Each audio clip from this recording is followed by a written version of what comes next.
All right, welcome everybody. This week I have Zach White. He's the founder of OACO. It's a program that helps engineering people become leaders or helps to build leadership. Um, Welcome. Thanks for joining. Hey, Matt, it's a pleasure. Thanks for having me. So maybe we'll start off with a little bit of your background. How did you get into this current role? Yeah, thanks for asking. And it's a really interesting story. I'll keep it brief. And for those listening, I started in engineering first, and that's my first love. I'll always be an engineer. Went to Purdue, studied mechanical engineering, boiler up for all our Purdue alum out there, and started my career at Whirlpool Corporation. Joined one of their rotational leadership development programs, had an amazing experience with Whirlpool, and went on to get my master's in mechanical engineering from the University of Michigan.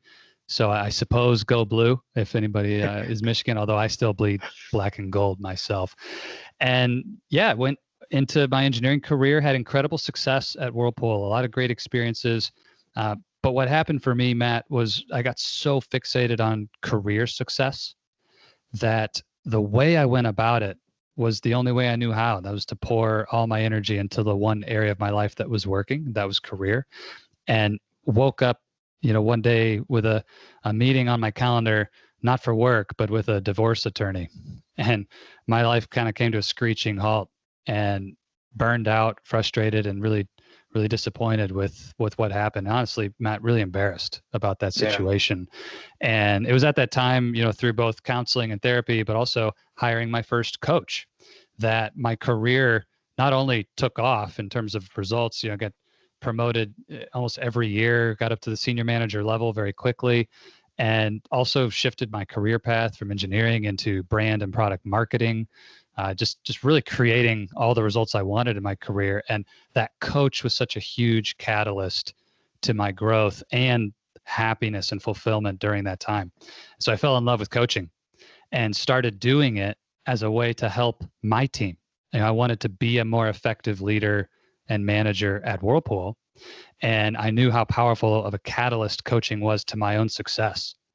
And in the process of that, just fell in love with doing it, started getting clients on the side, and reached that awkward point, Matt, where it's like I had too many clients to take on anymore, but more people wanted support, and had to make that decision. And always have had an entrepreneurial itch, if you will. And it was a great time for me in life to just say, let's take, this decade plus of experience at an amazing organization where I've had great success, distill down all the strategies, the tools, the frameworks of great leadership, of great management to build your engineering career, layer it with this catalyst that is coaching, and started OACO, the Oasis of Courage. And so what I do now as the founder and CEO here is, I'm building a team to get out and reach as many engineers as we can to help them address this question of how do I build and accelerate my career, which we all want, Yeah. without having that crash and burn experience Yeah. that I had. And everybody wants to understand, how do we have both? How do I have my career growth, but also have a life that I'm really happy with and feels in balance? And so that's what Awake is all about, is to help you to build your career and balance your life. And I have been doing this full time for a few years now, and it's just been amazing. And I can tell you, Matt, a lot more engineers than even I expected are right in the middle of that same really difficult situation that I had, not necessarily divorce, but burnout in all the ways that Yeah. it can manifest. And that's how I got here. That's that's really fascinating. So thanks for sharing that because it does actually hit home a little bit in terms of I think really any engineer, maybe not everyone, but a lot of engineers have been in that situation. I've been in. Um, it took me years, I would say, of doing the wrong things and kind of finding out they were wrong, Yeah. to learn the hard way, I guess, to say, to get to a point where I feel like I have right now a very good balance of work and life and those type of things. So, um, yeah, one of the things. So, I also that also just got me to think about it, anytime that I have made a step forward or leap forward or whatever, it's always been from somebody else. that's helped me through it. Whether you call it an official coach or not, or somebody that, but you really do, when I reflect back on that, I think you really do need somebody from the outside to help you through that. So Yeah, yeah, yeah, absolutely, Matt. I appreciate your candor around it, and I think it's super true. And to your point, it doesn't have to be a professional coach to no, help you, but when you look back at your life in key moments, there's always that catalyst to break through, and more often than not, there is a person right there, that guide, that Gandalf in your life, if you will, or that Yoda in your life, who just says the right thing at the right time, or provides that perspective that you need, that you can't see because of where you're standing in the situation. The forest from right, the trees metaphor. And absolutely, it's so important, if you don't have those type of people in your life right now, to seek it out, because the sort of lone wolf or ego that can trigger in a lot of engineers, we take great pride in being super intelligent, and you are. I mean, you earned this degree, you've gone through a program that a lot of people would never cut it through, and yet sometimes that exact strength of how smart you are as an engineer, it's the things we know that can block us from actually doing what we need to do at times. And you need that person to come alongside and say, hey, here's what's happening here. This is where you need to lean in and break through to the next level. And so, yeah, I think everybody should ask themselves that question. Do I have, one or more people in my life who are providing me that kind of feedback and input and authenticity? They're willing to tell you the hard thing that other people won't tell you. And it's super important.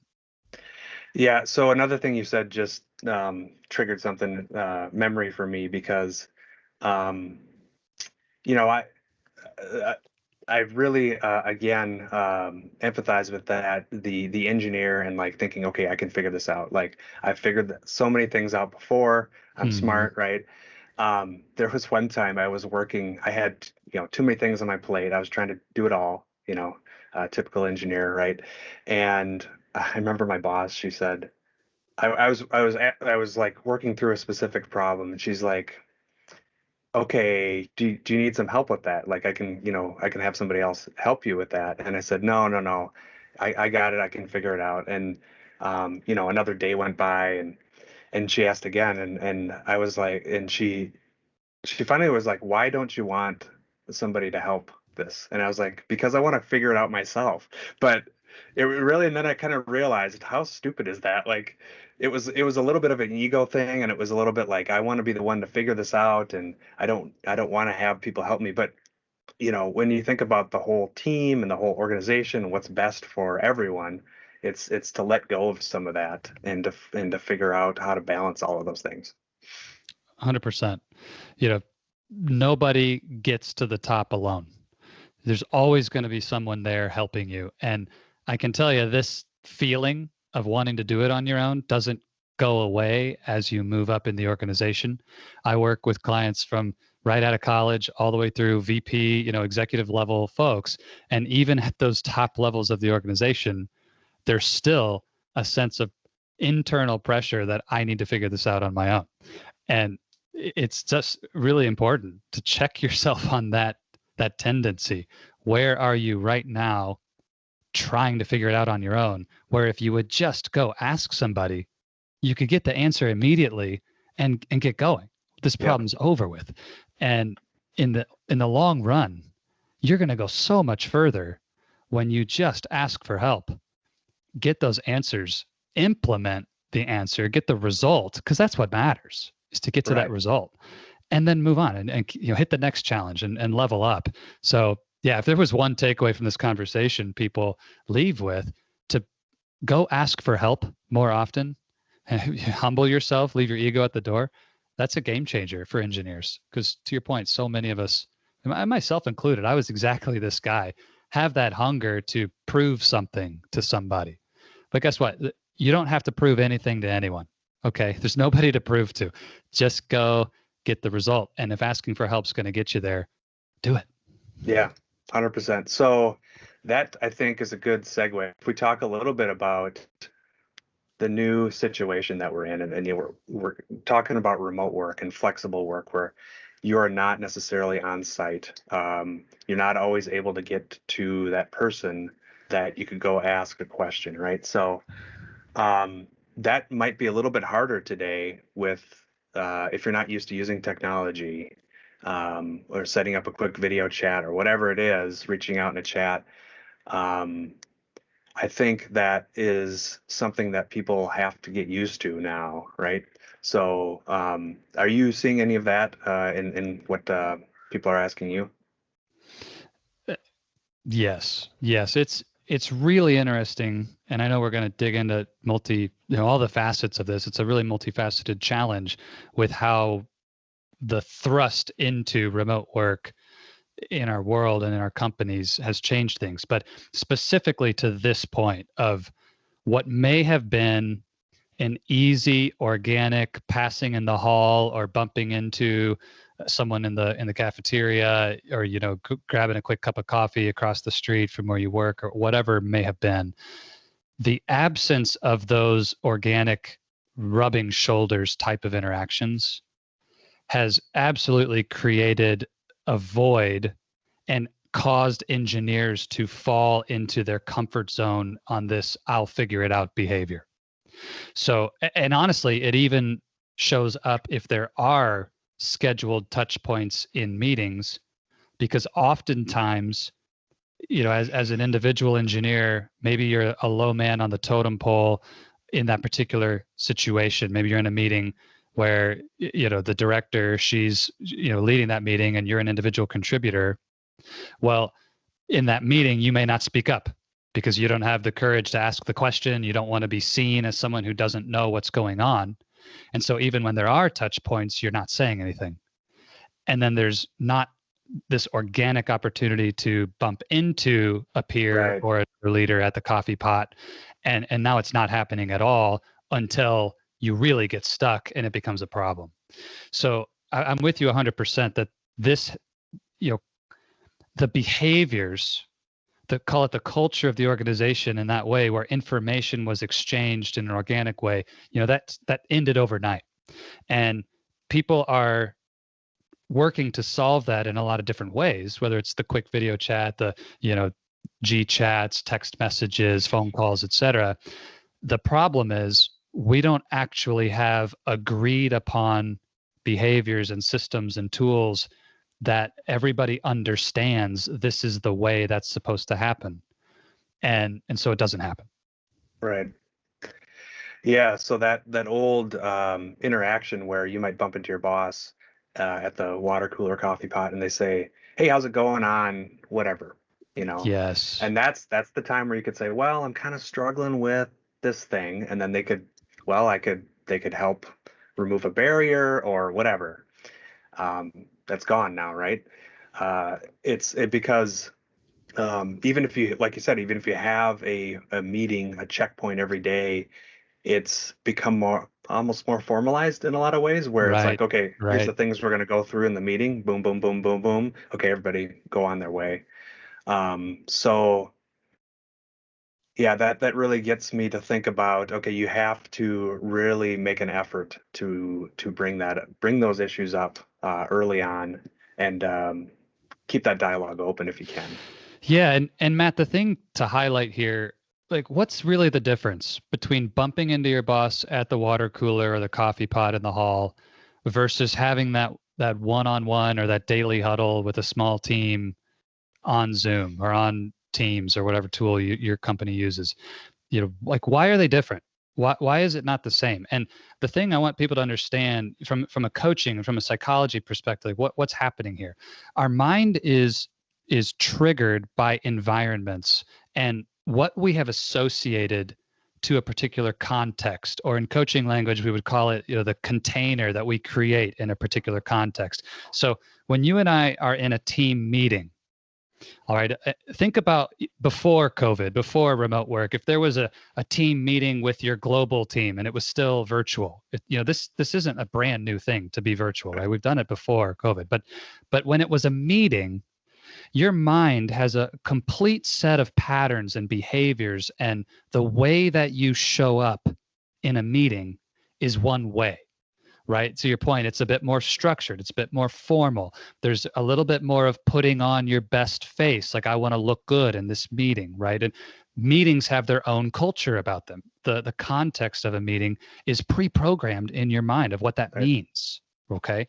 When you bump into your boss at the water cooler, you're in a completely different context, and your psychology is literally showing up, like you're going to show up as a different version of you in that situation, because all the associations of what behavior is acceptable, what am I allowed to say, how do I need to look in this moment to my boss, it's a completely different picture, and all that's happening subconsciously. All right, you may not even be aware of how it's changing your behavior. Sure. And so your boss, or if you are the boss listening to this, okay, you're a manager, you've got a team, and you used to ask everybody, how's it going, while grabbing a cup of coffee. And your solution in a remote environment has been to schedule a daily huddle with everybody and ask the exact same question. Okay, everybody, how's it going? It's really easy to assume that you have replaced the value of that water cooler chat with this other meeting. But if the context hasn't shifted of what that meeting is, you haven't. Because the people showing up, your team is showing up as if it's a meeting, which means one set of rules are in play subconsciously versus that water cooler. So as the leader, you have to be very intentional to reframe the context of what this meeting is. It could be as simple in some way as renaming that. Instead of saying, daily project update, maybe you need to call it the daily coffee chat. Give it some sort of new context, and then explain to your team, hey, this is a totally informal conversation. I want you to feel completely free to share where you're stuck, share what's going on, and really think of this time as us just hanging out around the coffee pot, right? You've got to frame it that way and reinforce that new context every single day until it starts to become the culture that you want. And you may have to probe and extract that to say, hey, like, just level with me. How's it going for you? Like, really, tell me how things are. Don't worry about any, formal stuff here. Just share with me honestly what's going on. Like you may have to come into that with a bit more intentionality than you think. It's not as simple as just replacing one interaction for another. It's also about creating the right context and the right subconscious understanding of what's allowed in this situation. I think that is fantastic. I haven't quite thought of it in those terms, but that really, I think, is a great way of putting it, Zach. So I appreciate you putting it that way. One of the things I also wanted to talk a little bit about was just leadership in general. So I know your program is big on building leadership, right? And I'm sure you could talk about it forever.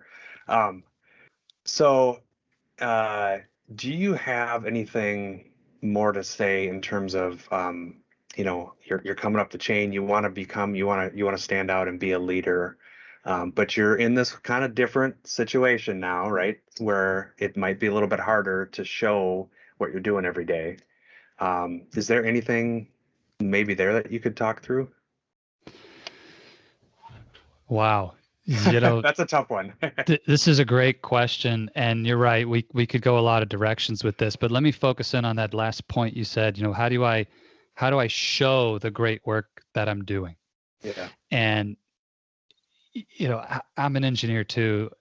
Hopefully, this statement will resonate with the people listening. But sometimes we just want to be rewarded for doing great work, and that's it. Like, can it be that simple, please? Yeah. If I just show up and do a great job, I want to get rewarded, recognized, promoted, etc. And unfortunately, the reality is that is not the way it works. Right. Sometimes if you're fortunate at the lower levels of the organization, that can be the way it works. But as you move up, it gets more and more important that you are being intentional to be your own marketing department. And I know engineers hate to hear that because we don't want to be a part of that. It sounds salesy. It sounds sleazy. It sounds like, you're posturing or networking has this really negative connotation. And I don't want to have to do this. Like, I want to be rewarded on the merit of the value that I create. And man, my heart goes out to everybody who says that. But again, it's the catch-22 or the cliche or whatever you want to call it, that, man, if you do great work, but nobody knows that you did great work, did it happen? Yeah. And the answer is no. The people who are going to make decisions around who you are and what you're capable of as a leader in this organization must have the right information and context and understanding of who you are and what you do. And they're not going to get that through osmosis. And nobody else is responsible for that but you. So we can complain about that, or we can just take responsibility and do what's necessary to address it. And by the way, it doesn't mean you have to go out there and inauthentically brag about all sorts of things in a way that nobody wants to hang out with you. No, it's not that at all. You don't have to be a jerk or be an arrogant, pompous individual that nobody wants to hang with. The key is to create intentionally, proactively, those opportunities to put your best work in front of the right people in a genuine and authentic way. And let me just give you one out of many, many tips on how we could do this. There's, again, so many different ways, and in our programs we coach and teach people different strategies for this, but here's a simple way to get your work in front of someone, especially above you in the org chart. If you have your boss or manager once removed, maybe a mentor who's at a higher level in another part of the organization, a great way to get your success and your work in front of them that's authentic but also building that personal brand is to go to them and ask for insights, ask for advice around the work that you're doing. And here's how that would look. I'm working on a project. I've delivered something really, really great, but we're still working. We're not done yet. Or maybe I'm halfway there. All right, I'm at a checkpoint, at a key milestone, and I'm going to go to my leader and ask for some time to say, hey, I think we're doing really, really well on this project, but I wanted to run a couple things by you and get some insights from you, from your experience and your wisdom and all the things you've done, to see how we can take the value of this and take it even to the next level, or speed up our delivery, or just see if I'm missing anything. You show up in that meeting and you show them, say, here's what we've done so far, A, B, and C. And what I'd love to hear from you is there anything that I'm not seeing from your experience that might help us to deliver at an even higher level? Or there's a question I have about this area. I'm not 100% sure. Would you be willing to give me some insights? What I've done there is not only given them visibility to the great work that I'm already doing, but I've also led with a humble leadership style that is really, again, it's authentic and it's got to be genuine, right? Don't go in there and lie about all this, but ask real questions, things that you actually want their insights on. And when you come with that, now they're thinking, wow, like they're already on track and they're seeking more improvement, right? They've delivered this result and they're still coming to me for growth. And so you get two benefits there. They're seeing your work in a context that's not an annual performance review. Okay. That's the wrong time for them to see your work for the first time. And they're seeing your hunger for growth, which positions you as an up and coming leader, as a person that they want to keep on their radar, because this isn't common. People are not asking these questions of them very often. And frankly, everybody's favorite topic is themselves. And when you go ask somebody for wisdom and insights because of what they've learned, they're going to feel really good to be able to give you that insight and help you, because people love to be able to help someone else. They love to be able to give back and feel like they have something to contribute and offer. So, you're getting a trifecta of value in that interaction, and it helps you on your project. Like, this is really a great exchange, and it's so simple to do. It can be a 15-minute meeting or less, and do it often. Yeah. That is just great advice, Zach.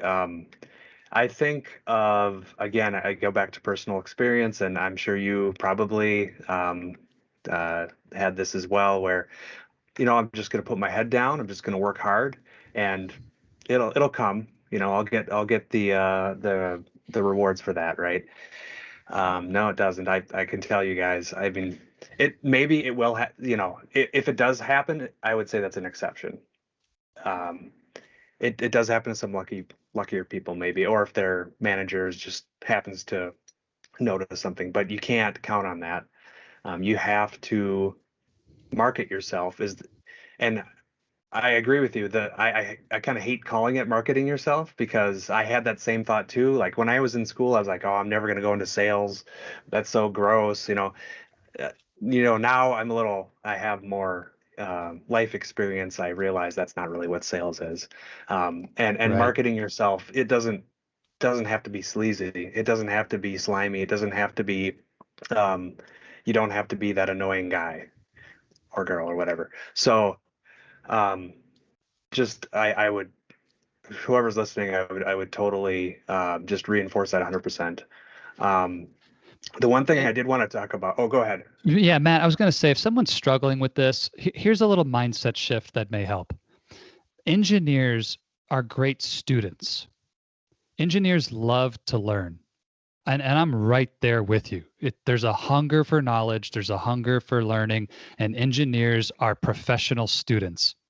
But you have to realize that in your life, if what you want is to create results, to get promoted, to grow, to have a big impact in your organization, to lead at a high level, if that's what you want, then that's not achieved by being a student. It's achieved by becoming the CEO of your life. You have to step into that role of the CEO of your life and take the actions necessary to grow your company, which is you Inc. And you Inc. has a product department that delivers engineering results, but it also has a marketing department and a sales department. And so you just have to pay attention to the fact that you Inc. is multifaceted, and it's not about, is it an option? You have to. Right now, you can let your work speak for itself and go down the road you just described, or you can say, well, I want to have a professional marketing department. I want to do this really well and Right. take action in that domain. If you don't care about big results in your career and promotion or these things, then that's fine. There's no judgment about that. We need people who just love to put their head down and do the work. But we're talking about that individual who really wants to grow and lead at a high level. Then look at your life from the perspective of being CEO of your life, not a student of life. Great concept. Yeah, I think that's a good way to think about it too, because if you're a professional company and you're selling a product, um, you're probably not going to leave it up to word of mouth or people to discover it, right? That's It's right. not going to hurt to put a little marketing into that, and it Yeah, again control the doesn't. narrative. Yeah, it does not have to be gross. It doesn't have to be a Yeah, used car salesman style, right? exactly. Exactly. In fact, it's 1,000 times better when it's not that. Right, People respond to your authenticity. So it's got to be genuine, but don't neglect it. right.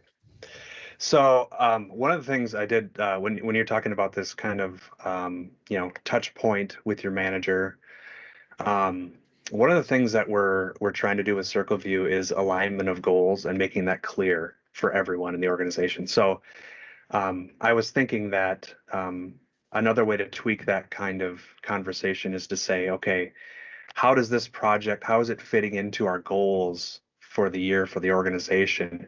Is it hitting the right goals? If not, do we need to tweak it?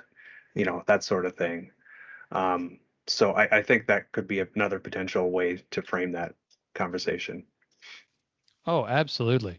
Absolutely. If you are looking for ways to control the narrative like we just described, building that conversation into the context of what the organization is already seeking to deliver is a fantastic way to do that. Hey, boss, I want to make sure that we're still getting max value against initiative X.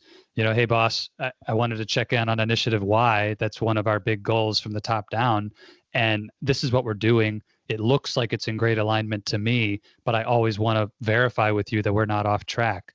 Like Right. that's a great conversation to have for sure. And if I think about my journey and how I got into Industry 4.0, digitization, that sort of thing, I got really excited about it, right? Because I got excited about the technology.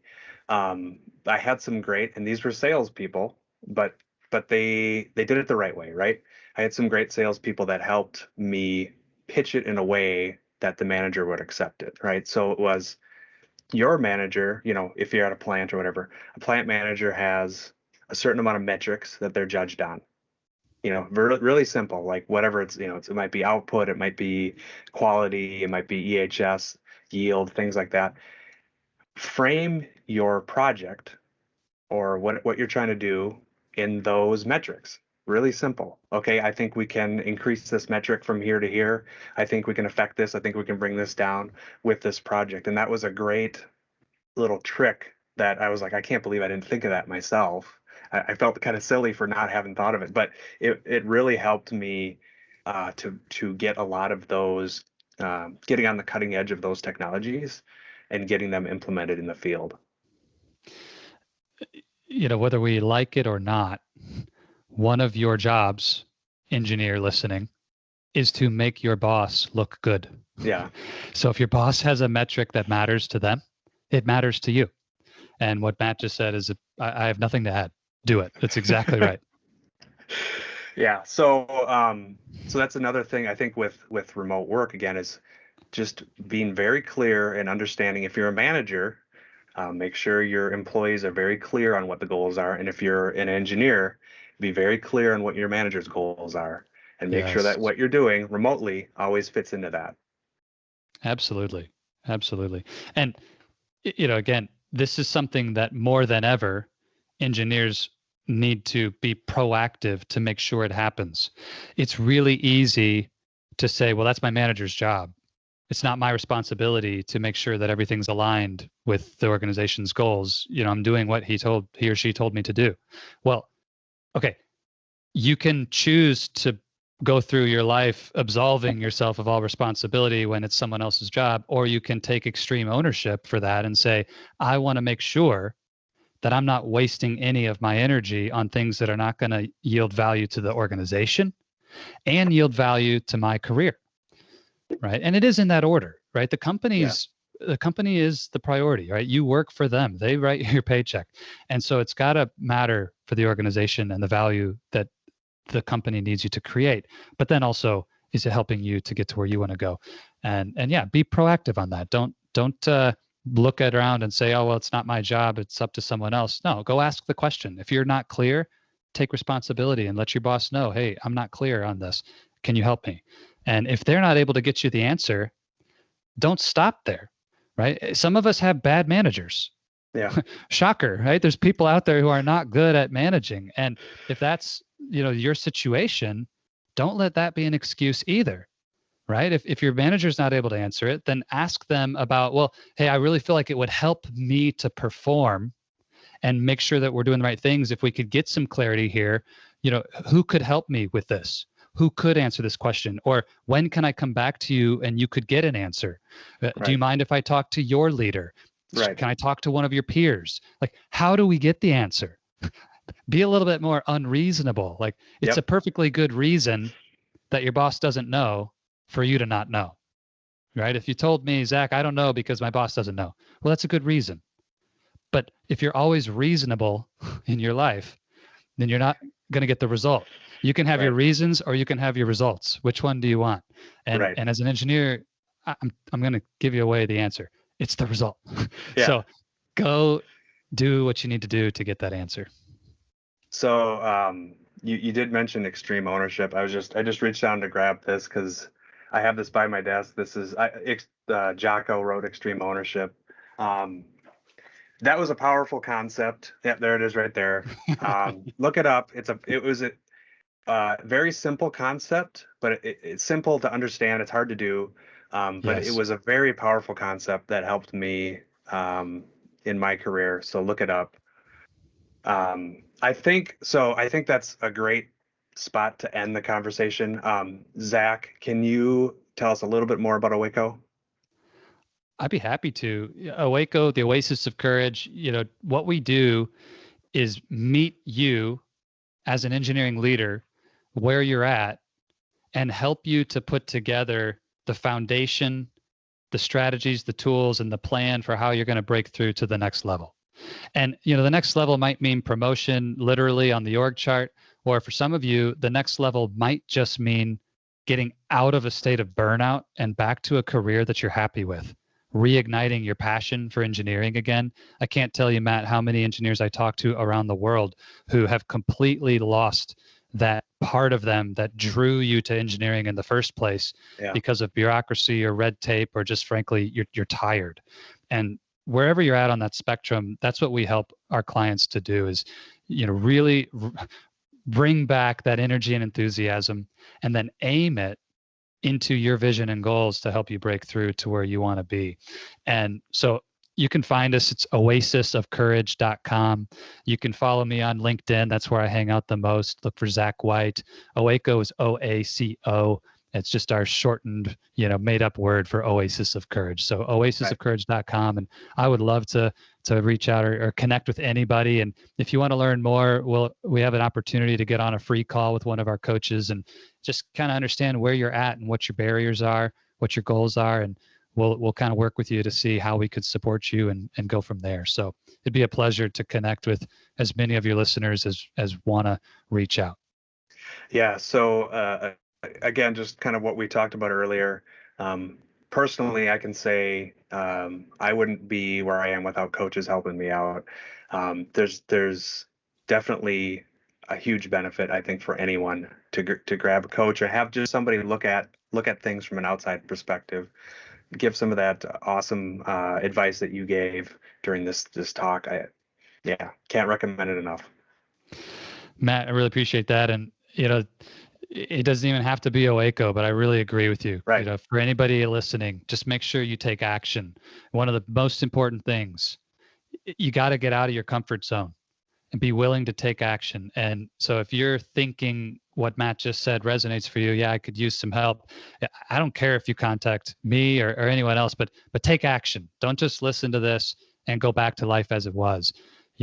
Like right now, as soon as you finish this podcast, call somebody or reach out or go to oasisofcourage.com and book that free call, or do something to take action in your life, because that status quo, that comfort zone, that's what gets us stuck and kicks us off on that spiral towards burnout. So I hope that something here clicked, maybe one of the tips we gave, or Matt, you're doing amazing work, and thank you so much for having these conversations to serve the engineers who really need the help. Yep. Well, there you go. Call to action.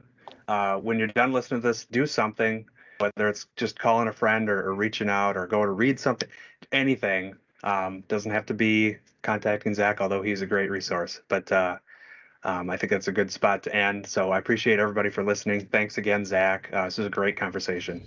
Oh, you're welcome, Matt. I really appreciate the invitation and love the work you're doing. I hope everybody keeps listening and keeps learning from this, and finds incredible success in this remote hybrid work environment we're in. You can do it. Be a little bit unreasonable. Don't just take those reasons. Let's go get results. All right. Thanks.